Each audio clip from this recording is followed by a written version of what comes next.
কুকুরকে খাওয়ালে কি হয়? আপনি যদি কখনো কোনো কুকুরকে খাবার দিয়ে থাকেন তাহলে এই ভিডিওটি সম্পূর্ণ মনোযোগের সাথে দেখুন। সমস্ত ধর্মে, সমস্ত শাস্ত্রে কুকুরকে খাবার দেওয়ার কথা বলা হয়। বিশেষ করে এই বিষয়টি আপনারা হয়তো অনেকবার শুনেছেন যে শনিবার, অমাবস্যা ও বিশেষ দিনে কুকুরকে খাবার দেওয়ার কথা বলা হয়। কেন জানেন? এর পেছনে কি কোনো রহস্য লুকিয়ে রয়েছে? কুকুরকে খাবার খাওয়ালে আসলেই কি হয়? এই সমস্ত প্রশ্নের উত্তর আজকের এই ভিডিওতে আমি আপনাদের বলবো। ভগবান শ্রীকৃষ্ণ দ্রৌপদীকে এই ব্যাপারে বিস্তারিত বলেছেন। আশা করি প্রিয় ভক্তগণ আজকের ভিডিও থেকে আপনারা অনেক কিছু জানতে পারবেন। তাই ভিডিওটি সম্পূর্ণ মনোযোগের সাথে শেষ পর্যন্ত দেখুন। ভিডিওটি দেখার পর যদি কোনো প্রশ্ন থাকে তাহলে কমেন্ট করে অবশ্যই জানাবেন।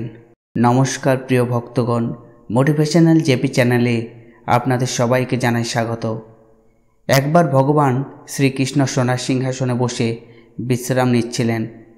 ঠিক সেই সময়, সেই মুহূর্তে দ্রৌপদী তার বিশ্রাম কক্ষে এসে বললেন, হে প্রভু, আপনি তো পৃথিবীর সমস্ত কিছুই জানেন।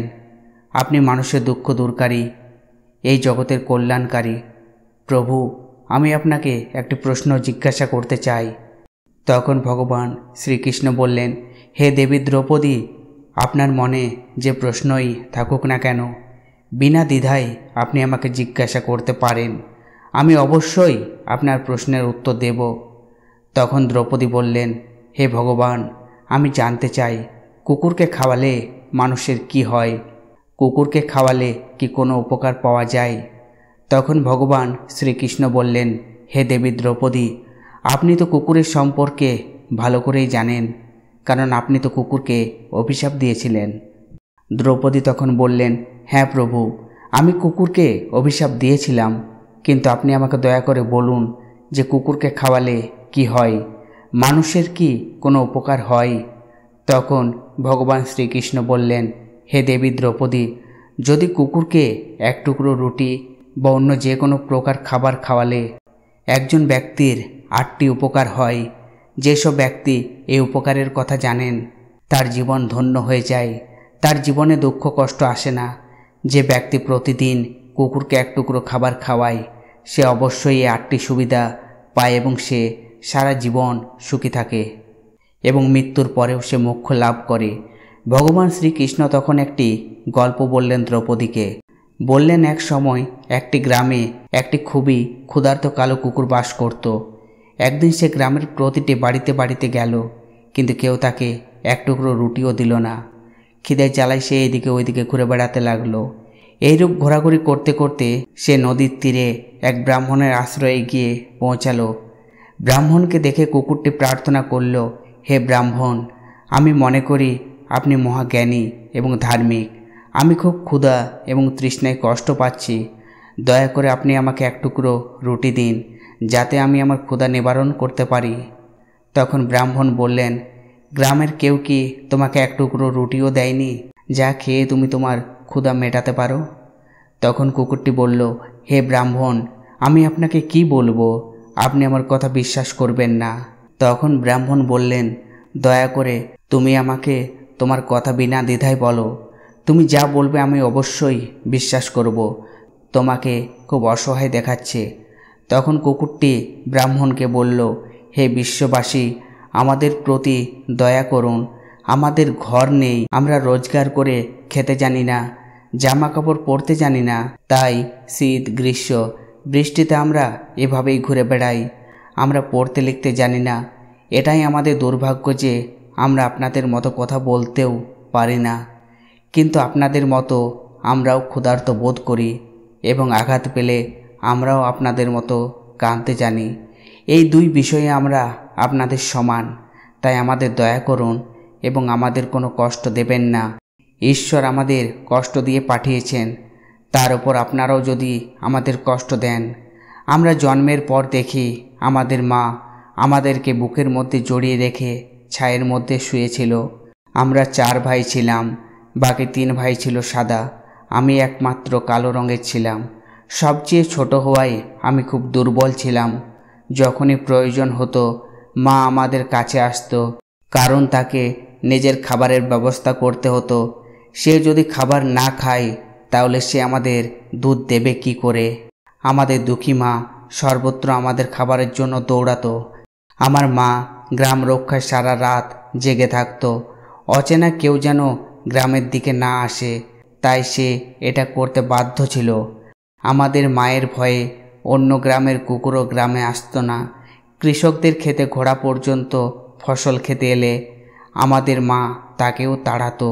গ্রামবাসীদের জন্য এত কিছু করার পরেও কোনো মানুষ আমাদের মাকে খাবার দিত না, তাই বাধ্য হয়ে খাবার ছিনিয়ে নিত।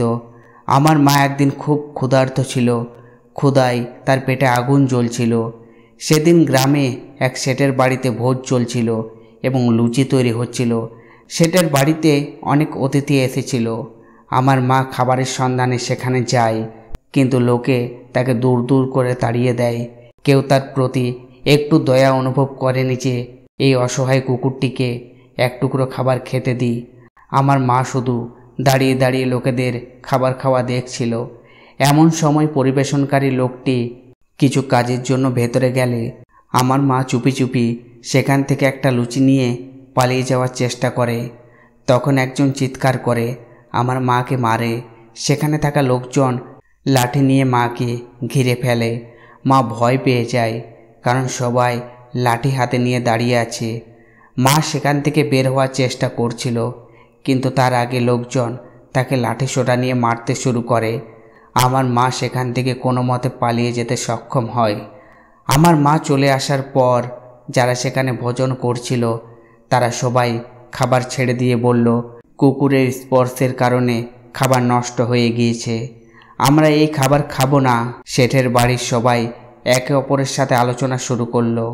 খাবার নষ্ট হয়ে গিয়েছে, এখন কি করা যায়? বেচারা শেঠ ফুপিয়ে ফুপিয়ে কাঁদতে লাগলো। আর কেউ কেউ বলতে লাগলো, ভাই, সব খাবার কিভাবে নষ্ট হয়ে গেল? কুকুর তো একটি পাত্রে মুখ দিয়েছিল। অনেক মানুষ তো ঘরে কুকুর পালন করে, সেই কুকুরটি তাদের ঘরে ঘুমায় এবং খায়, এতে তো খারাপ কিছু নেই। কিন্তু তাদের মধ্যে কেউ কেউ বড় বাড়ির লোক ছিল এবং তারা একজনকেও খেতে দেয়নি। তারা বলে এই খাবার নষ্ট হয়ে গিয়েছে, এই খাবার আমাদের খাওয়ার উপযোগী নয়। শেষ পর্যন্ত তাদের মতামত শোনা হয় এবং সেই খাবার দরিদ্রদের মধ্যে বিতরণ করা হয়।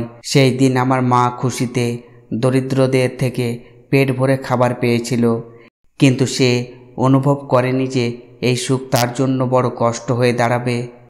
খাবার খেয়ে সে আরামে যখন শুয়েছিল তখন শেঠ তার কাছে লাঠি নিয়ে এসে তাকে মারধর করতে লাগলো। সে পালানোর সুযোগ না পেয়ে লাঠিসোঁটার আঘাতে জোরে জোরে চিৎকার করতে থাকে। মায়ের চিৎকারে পাথর গলে যেত, কিন্তু সেই শেঠের হৃদয়ে কোনো দয়া হলো না এবং সে তাকে প্রচণ্ডভাবে প্রহার করতে লাগলো।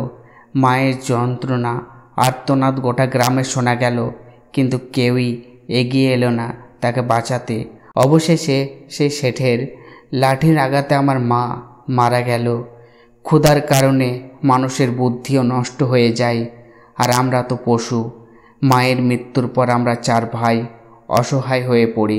ক্ষুধা, তৃষ্ণা ও শীতের কষ্ট সহ্য করতে না পেরে আমার 2 ভাইও মারা যায়। আমরা 2 ভাই কোনো রকম বেঁচে যাই। আমরা বুঝলাম মানুষ কতটা স্বার্থপর। আমরা যতই তাদের সেবা করি না কেন তারা আমাদের কষ্ট বোঝে না। প্রিয় ভক্তগণ, কুকুরটি আরও বলে যে, হে ব্রাহ্মণ, আমাদের দুর্বলতা এই যে আমরা সেই স্বার্থপর লোকেদের নিয়ন্ত্রণে থাকতে চাই, যারা আমাদেরকে কষ্ট দেয় এবং আমাদের খাবার দেয় না। তারা জানে না যে আমরা তাদের জন্য কতটা উপকারী। এরপর ভগবান শ্রীকৃষ্ণ বললেন যে, হে দেবী দ্রৌপদী, যদি কেউ কুকুরকে খাবার খাওয়ানোর উপকারিতা জানে তাহলে সে তার জীবনের অনেক ক্ষতি এড়াতে জানে। শাস্ত্র মতে প্রথম রুটি গরুকে দেওয়া হয় এবং শেষ রুটি কুকুরকে দেওয়া হয়। এটি এক ধরনের সংবেদনশীলতা এবং সহযোগিতার প্রতীক। কুকুরকে খাবার খাওয়ালে মানুষের জীবনে শুভ ফল পাওয়া যায়। এতে আমাদের জীবন সুখী এবং সমৃদ্ধ হয়। ভগবান শ্রীকৃষ্ণ এরপর বললেন, হে দেবী, কুকুরকে খাবার দেওয়ার প্রথম উপকারিতা হলো এতে শনি গ্রহের নেতিবাচক প্রভাব এড়ানো যায়। শনির মহাদশার সময় মানুষকে প্রায় বিভিন্ন সমস্যার সম্মুখীন হতে হয়, যা অর্থনৈতিক সংকট ও অন্যান্য সমস্যার সৃষ্টি করতে পারে। কুকুরকে খাবার খাওয়ালে শনির প্রভাব কমে এবং এর নেতিবাচক প্রভাব থেকে ব্যক্তিকে স্বস্তি দেয়। দ্বিতীয় সুবিধা হলো কুকুরকে রুটি খাওয়ালে আপনার ঘরে নেতিবাচক শক্তির প্রভাব কমে এবং আপনার ভাগ্য আপনার পক্ষে হয়ে যায়। এটি আপনার জীবনের ইতিবাচকতা, সুখ এবং শান্তি বাড়ায়। তৃতীয় উপকারটি হলো কুকুরকে রুটি খাওয়ালে আপনি জীবনে দেবী লক্ষ্মীর আশীর্বাদ পান এবং আপনার জীবনে সমৃদ্ধি ও সম্পদ বৃদ্ধি পায় এবং আপনার জীবনে আর্থিক দিক শক্তিশালী করে। চতুর্থ সুবিধা হলো কুকুরকে খাবার খাওয়ানোর ফলে আপনার ঋণ বাড়ে না। যারা ইতিমধ্যেই ঋণগ্রস্ত তারাও এর থেকে মুক্তি পান। পঞ্চম সুবিধা হলো সকাল সন্ধ্যা কুকুরকে খাওয়ালে আপনার ব্যবসার উন্নতি হয়। এটি আপনার ব্যবসার লাভ বাড়ায় এবং আপনার পরিবারকে সমৃদ্ধির দিকে নিয়ে যায়। 6 নম্বর সুবিধা হলো কুকুরকে রুটি দিলে আপনার আয়ু বাড়ে এবং আটকে থাকা টাকা ফেরত পাওয়া যায়। এতে আপনার স্বাস্থ্য এবং আর্থিক অবস্থা উন্নতি করে এবং আপনাকে বৃদ্ধ অবস্থায় সুখ অনুভব করার সুযোগ করে দেয়। সপ্তম উপকার হলো কুকুরকে খাবার দিলে সবসময় আপনার স্বাস্থ্য ভালো থাকবে। আর অষ্টম উপকারিতা হলো কুকুরকে রুটি খাওয়ালে ঈশ্বর সন্তুষ্ট হন, কারণ ঈশ্বর সমস্ত জীবের জন্য চিন্তিত, সমস্ত জীবের মধ্যেই বিরাজিত। তাই ঈশ্বর সর্বদা সেই ব্যক্তির প্রতি সন্তুষ্ট হন যিনি সমস্ত জীবের প্রতি দয়া করে এবং সেই পরিবারের ওপর সর্বদা ঈশ্বরের কৃপা থাকে। কিছু লোক বিশ্বাস করে যে কুকুরের কান্না কারোর মৃত্যু বা কষ্টের মতো অশুভ ঘটনা ঘটায়। এটি একটি পৌরাণিক বিশ্বাস এবং এটি অনেক সম্প্রদায়ের লোকের ওপর প্রচলিত। এই বিশ্বাস মানুষের মানসিক স্তরের ওপর ভিত্তি করে রচিত, তাই কুকুরকে কখনোই কাঁদানো উচিত নয়। প্রিয় ভক্তগণ, এভাবেই ভগবান শ্রীকৃষ্ণ একটি গল্পের মাধ্যমে দেবী দ্রৌপদীকে কুকুরকে খাবার খাওয়ানোর উপকারিতা বললেন।